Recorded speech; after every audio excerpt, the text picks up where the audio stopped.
초등학생 현재가 라면을 끓여 먹으려다 불이 나서 크게 다친 소식에 많은 분들이 안타까워하십니다. 예, 앞서 전해드린 대로 형제들은 여전히 의식을 회복하지 못하고 있다고 하는데요. 자세한 내용 이현아 기자와 알아보겠습니다. 네, 이 기자. 네. 예, 소식을 접한 국민들 모두 간절히 바라고 있는데 아직 상태는 계속 좋지 않은 모양입니다. 네, 그렇습니다. 두 형제 모두 현재까지는요, 의식을 회복하지 못하고 있는 것으로 파악됐습니다.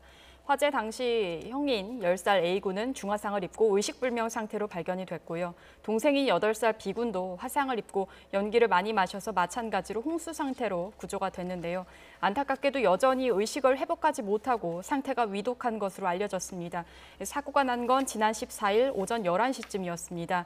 인천 용현동 소재의 빌라에서 불이 났는데 이 어머니가 집을 비운 사이 홀로 남은 형제가 점심을 해결하기 위해 라면을 끓여 먹으려다가 화재가 난 겁니다.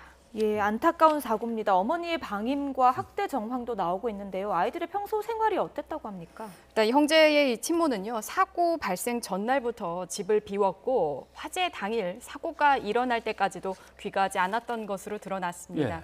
이에 대해 친모는 지난달까지 참여해온 자활 사업이 끊겨서 친구 사업장에 일하러 갔었다고 진술한 것으로 전해졌는데요. 하지만 아이들이 친모의 보호를 제대로 받지 못했다는 이웃 주민들의 진술도 이어지고 있습니다.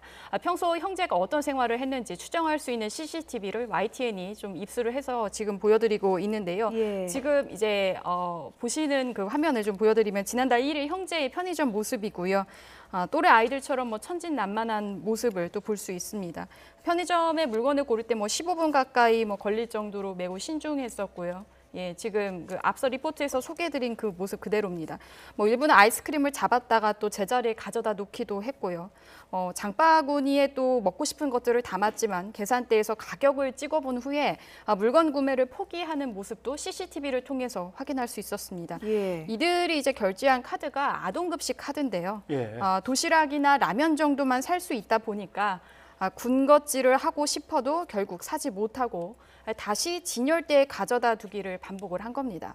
게다가 코로나 사태로 해서 비대면 수업으로 전환이 되자 학교 급식도 제대로 먹을 수 없게 됐던 것으로 나타났습니다. 형제는 평소 배달 음식도 제대로 시켜 먹지 못한 것으로 전해졌는데 이는 엄마가 싫어한다는 이유인 것으로도 알려졌습니다. 예. 네. 이제 불이 나서 아이들이 다쳤기 때문에 이제 또 경찰 수사는 어떻게 진행이 됩니까? 일단 알아보면요. 이번 사고가 발생하기 전에 2018년 9월과 그리고 2019년 9월 그리고 올해 5월에 이미 3차례 학대 신고가 있었던 것이 확인이 됐습니다. 이 아동보호 전문기관이 지난 5월에 경찰에 수사 의뢰까지 하고요. 또 법원에 이 친모와 형제를 격리시켜달라 요청까지 했었는데요. 당시 이 친모가 아이들을 방치하고 특히 주의력 결핍 과잉 행동 장애가 있는 큰아들이 말을 듣지 않는다며 수차례 때린 것도 경찰 조사에서 밝혀졌습니다. 경찰은 이 친모를 아동학대 혐의로 불구속 입건해서 검찰에 넘기기도 했는데요.